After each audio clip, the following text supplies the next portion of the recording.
എൻ്റെ അടുത്ത് ഇടയ്ക്കിടയ്ക്ക് കമൻറ്റ് ബോക്സിൽ വരുന്നൊരു ചോദ്യമാണ് ബോഡി ഹെയർസ് എങ്ങനെ റിമൂവ് ചെയ്യാന്നുള്ളത്. അതിന് മുന്നേ നമ്മുടെ ഇന്നത്തെ ശംഖുപുഷ്പത്തിൻ്റെ അവസ്ഥ ഇതാണ്. അപ്പോൾ ഇന്നും കുറച്ച് ശംഖുപുഷ്പം പൂത്തിട്ടുണ്ട്. അപ്പോൾ ഞാൻ പിന്നെയും അത് ഉണക്കാനുള്ള പരിപാടിയിലാണ്. അപ്പോൾ ബോഡി ഹെയർ അപ്പോൾ അതിന് വേണ്ടിയിട്ട് റെമഡീസ് ഒന്നും എനിക്ക് സത്യം പറഞ്ഞു കഴിഞ്ഞാൽ എനിക്കറിയില്ല. അതെന്തെങ്കിലും അറിയുകയാണെന്നുണ്ടെങ്കിൽ ഞാൻ എന്തെങ്കിലും വീഡിയോ ചെയ്യാം. ഇപ്പോൾ ഞാൻ യൂസ് ചെയ്യുന്ന ഈ ഒരു പ്രോഡക്റ്റാണ്. പെയ്ഡ് പ്രൊമോഷൻ ഒന്നല്ല കേട്ടോ, എനിക്ക് ആ ഒരു പെയ്ഡ് പ്രൊമോഷൻ തരാനാണ്. അപ്പോൾ ഈ ഒരു ഹെഡ് അൺഡ്രാംസ് ഒക്കെ ഇതിന് വേണ്ടിയിട്ട്, പിന്നെ ഇത് ഫേസിന് വേണ്ടിയിട്ടുള്ളത്. 2 ഹെഡ് ഉണ്ട്. ഈ ഐബ്രോസിലൊക്കെ ചെയ്യാൻ വേണ്ടിയിട്ട് ഒരു തിന്നായിട്ടുള്ള ഒരു ഭാഗമുണ്ട്, പെയിൻഫുള്ളേ അല്ല.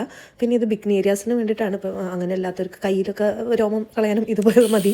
ഇത് വാങ്ങിച്ച ഉടനെ ഞാൻ 2 കാലിലെ ഹെയർ ഫുള്ള് ഞാൻ ഈ ഒരു സാധനം വെച്ച് മാത്രം റിമൂവ് ചെയ്തിട്ടുണ്ടായിരുന്നു. ഇത് ഞാൻ ഒരു പ്രതീക്ഷയില്ലാണ്ട് വാങ്ങിച്ചതായത് കാരണം അതിൻ്റെ ബോക്സും കാര്യങ്ങളൊന്നും എൻ്റെ ഇല്ല. പിന്നെ അത് യൂസ് ചെയ്ത് കഴിഞ്ഞാൽ ഹെയറുകളൊക്കെ പറ്റി പിടിച്ചത് റിമൂവ് ചെയ്യാൻ അവർ തന്നെ ഒരു ബ്രഷ് കൊടുത്തിട്ടുണ്ട്. ഇപ്പോൾ കാണാനില്ല. അത് കഴിഞ്ഞിട്ട് ഹെഡ് ഡിറ്റാച്ച് ചെയ്തിട്ട് വാഷ് ചെയ്തിട്ട് ജസ്റ്റ് സാനിറ്റൈസ് ചെയ്ത് കീപ്പ് ചെയ്താൽ മതി. അങ്ങനെ അടുത്ത സെറ്റ് ശംഖുപുഷ്പം ഞാൻ ഉണക്കാനിട്ടു. അപ്പോൾ നമ്മുടെ പ്രോഡക്റ്റ്സ് ഓർഡർ ചെയ്യാൻ സ്ക്രീനിൽ കാണുന്ന ബാർകോഡ് സ്കാൻ ചെയ്യുക. അതുപോലെ വർക്ക്ഷോപ്പ് അറ്റൻഡ് ചെയ്യാൻ സ്ക്രീനിൽ കാണുന്ന നമ്പറിൽ വാട്സ്ആപ്പ് ചെയ്യുക. ടാറ്റാ.